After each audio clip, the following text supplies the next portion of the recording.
Hey guys, welcome to the help screen, and this is how to play Stumble Guys with friends. So guys, first thing that you will do is to make sure you have the latest version of Stumble Guys, and then from here open the application guys. So first thing that you have to make sure is go to settings and make sure guys your friend and you have the same server region in order for you guys to play together. And then after that, just go back to the home screen and then click party over here on the right side of the screen.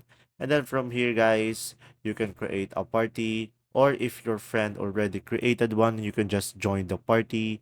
But guys, you can just create a one, click normal game or custom game, and then from here guys, you can share the room code to your friend, and down below you can add him or her.